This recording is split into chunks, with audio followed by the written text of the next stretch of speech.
There is nothing quite as special as a mother's love, though this fact is not applicable to all. In Florida in 2011, one mother did the unthinkable to her own kids, all because she felt they were talking back. January 28, 2011, Tampa Bay, Florida.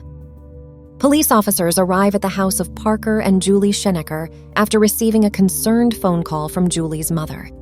At the Schenecker home, police make multiple horrifying discoveries. In the garage, they find 13-year-old Beau Schenecker slumped dead in the family SUV. The teenage boy had been shot and killed. In the house upstairs, police find Beau's sister, Calyx. She too has been shot and killed. She was 16 years old and sat at her computer desk when the gun was fired. Outside the home, police find Julie Schenecker, the mother of the two deceased teenagers, unconscious and covered in blood by the family swimming pool. Once responsive, Julie Schenecker makes the sickening confession that she shot both of her children. Her reasoning, because they talked back and were mouthy. Police arrest the mother responsible for the macabre crime scene at the Schenecker home, and she is taken to a nearby hospital for treatment. Whilst all this is taking place, Parker Schenecker, Julie's husband and father to both Beau and Calyx, is overseas. This was an unthinkable crime, one of the worst that the state of Florida had ever seen, and while it may first appear to be a single, seemingly random act of rage or insanity, police soon find a journal at the scene that paints an even more disturbing picture. Thanks to this piece of evidence and Julie's confession, this case is no murder mystery. Inside the journal, investigators uncover handwritten notes from Julie Schenecker. These range from ramblings and nonsensical statements to plans and confessions about taking the lives of her own offspring. Both Beau and Calyx were shot and killed with a .38 revolver. Their mother had purchased the firearm 5 days prior to shooting Beau, and in her journal, she scribbled down that a delay in her receiving the gun had also delayed her committing a most evil act. Julie Schenecker fired 3 shots at her own son on January 27th. As they both rode in the family SUV en route to Beau's soccer practice, one gunshot went into the car's windscreen, the other 2 hit their target. Julie then covered her son in a blanket and drove home.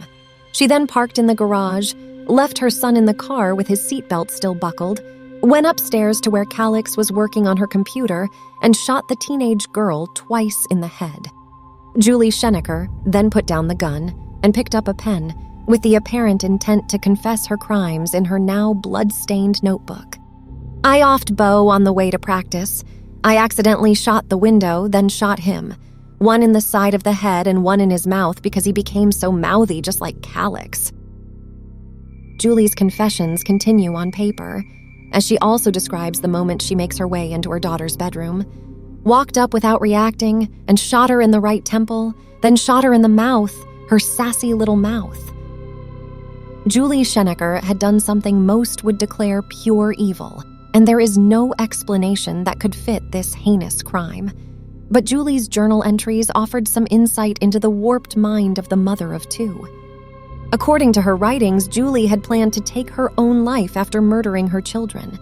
She debated whether or not to share the news on Facebook, and she expressed a desire to have her children's bodies committed to science after their deaths. She even jotted down thoughts about a potential memorial service. Thanks to these notes, it was clear that Julie had been planning the act for some time.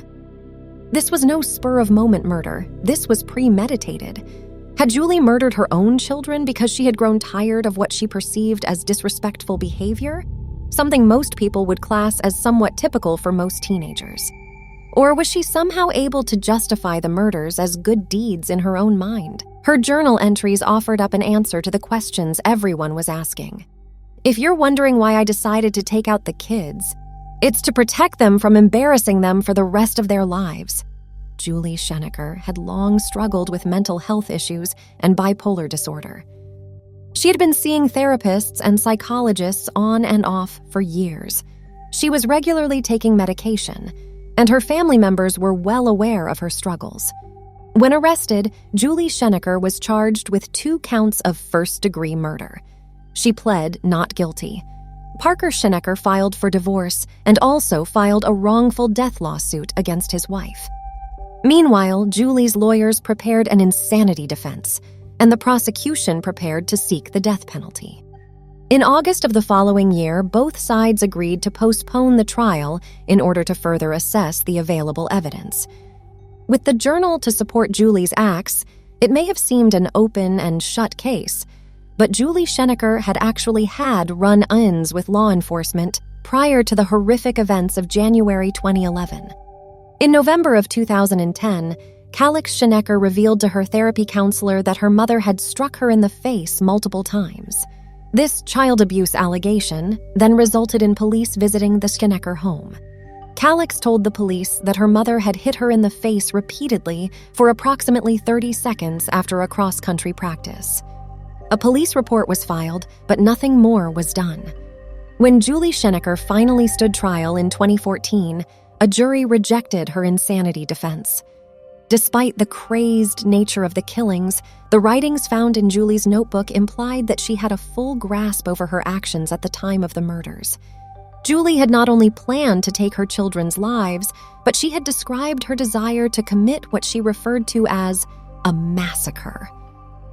On May 15, 2014, Julia Schenecker was found guilty of first-degree murder. She was given 2 concurrent life sentences. When given the opportunity to speak, Julie shared a belief that her children are doing okay despite her unforgivable actions. "I know our children are in heaven. I want people to try to find comfort and meaning as I do that they are in no pain, and they are alive and enjoying everything and anything heaven has to offer." Julie Schenecker. For Parker Schenecker, his ex-wife's sentencing brought some closure to a heartbreaking chapter in his life. The Army colonel maintains that though his kids are gone, he is still their father. "I'm still a dad, whether Beau and Calyx are here with me on Earth or not." And that's what this really boils down to. Parker Schenecker. Since her sentencing, Julie has spent her time behind bars pushing for a new trial. She believes her defense let her down by not presenting particular pieces of evidence and by not allowing her to take the witness stand. She also claims that the jury was misled by news media surrounding her case, and that the extensive coverage on television and radio is what convinced jurors to find her guilty. In 2022, Julie Schenecker finally got her wish to take the witness stand. This hearing allowed Julie, now 61 years of age, to have her say. Only through slurred speech, Julie appeared confused at times and admitted that her memory was fuzzy. Julie Schenecker did claim to have been bullied into not taking the stand back in 2014 by her own lawyers. The judge denied Julie's appeal for a new trial. For now, there is no escaping her 2 life sentences, and there is no escaping the fact that this mother murdered her 2 teenagers in cold blood. The murders of Beau and Calyx Schenecker shocked their community and stand as a painful reminder of the dangers of mental illness. What Julie Schenecker did was pure evil. And despite her attempts to explain herself, both in person and in writing, the public has no better understanding as to why she did such a thing to her own children.